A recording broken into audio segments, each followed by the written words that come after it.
તો મિત્રો અહીંથી ઉપર આપણે જટાશંકર મહાદેવના દર્શન કરશું। તો મિત્રો ફાઇનલી આપણે છેલ્લા પોઈન્ટ પર પહોંચી ગયા છીએ, તમે જોઈ શકો છો। Hello guys, welcome back to the informative vlogs. તો આજે આપણે આવી ગયા છીએ જૂનાગઢમાં આવેલ જટાશંકરમાં। તો તમે જોઈ શકો છો પાછળની સાઈડ સિક્યોરિટી ગાર્ડ, તો ત્યાં તમને કોઈ પણ પ્લાસ્ટિકની વસ્તુ એન્ટર થવા નહીં દે। મિત્રો સ્ટાર્ટિંગમાં જ તમે એન્ટર થતાની સાથે જ આવો ઝરણું જોવા મળશે, જાણે એમ લાગશે કે આપણે કુદરતના ખોળે આવ્યા છીએ।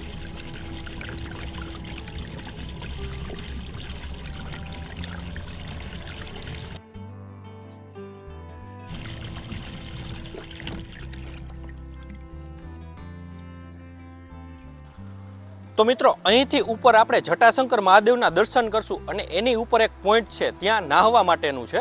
તો અહીં રસ્તામાં ઝરણા વહેતા હોય ત્યાં નાહવા માટેની ચોખ્ખી ના છે।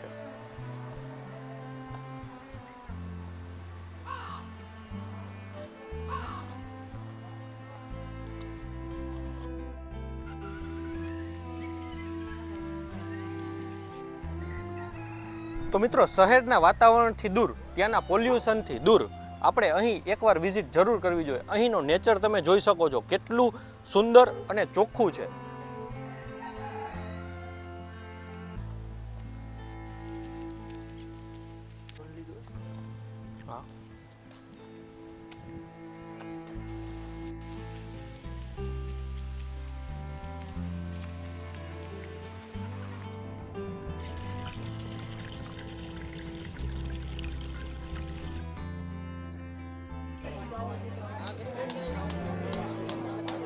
વધારે પાણી ઉપર આવ્યું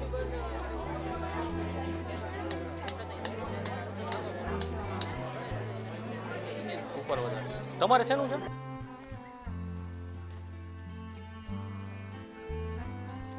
જય ગિરનાર।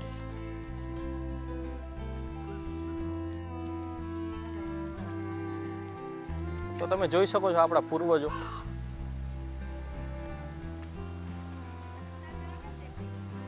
બધા ચીના જ છે।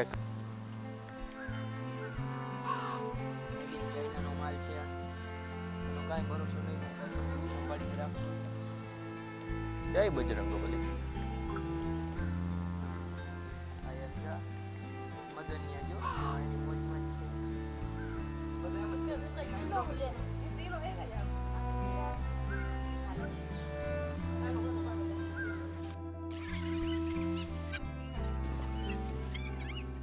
ગઢ ગિરનાર ને ખરું?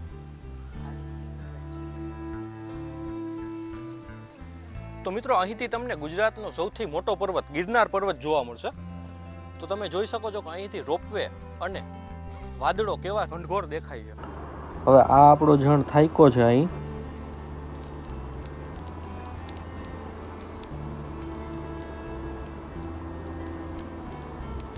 શું કરે છે એને નથી ખબર।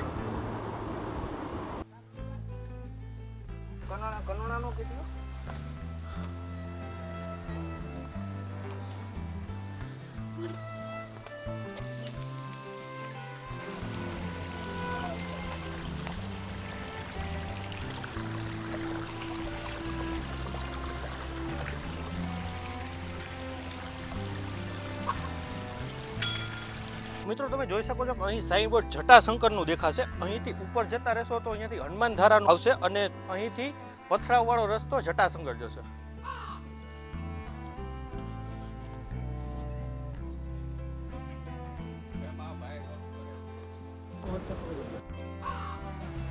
મિત્રો અહીંથી આવો પથરાવવાળો રસ્તો છેક સુધી આવશે।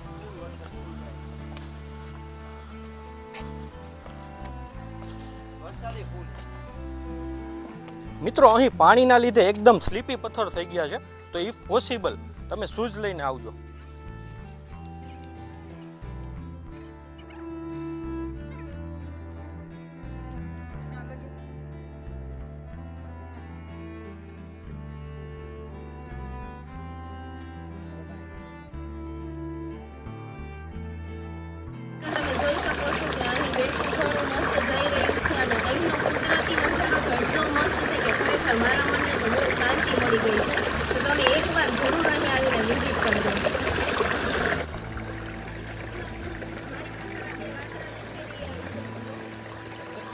તો ફાઇનલી આપણે પહેલા ડેસ્ટિનેશન પર પહોંચી ગયા છીએ જટાશંકર મહાદેવ। તો આપણે અંદરથી વિઝિટ કરીએ.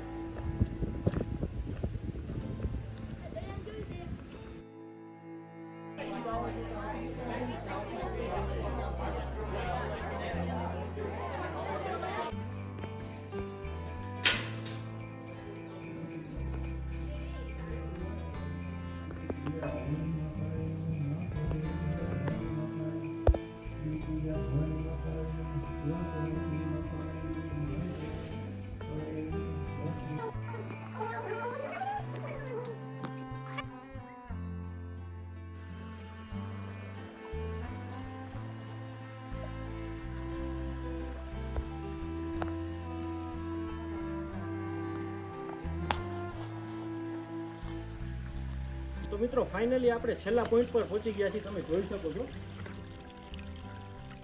મિત્રો અત્યારે તો અહીં વરસાદ ન હોવાના લીધે સુકાઈ ગયું છે, પણ જ્યારે વરસાદ હોય છે ત્યારે ત્યાંથી નીચે સુધી એક મસ્ત ધારા વહે છે.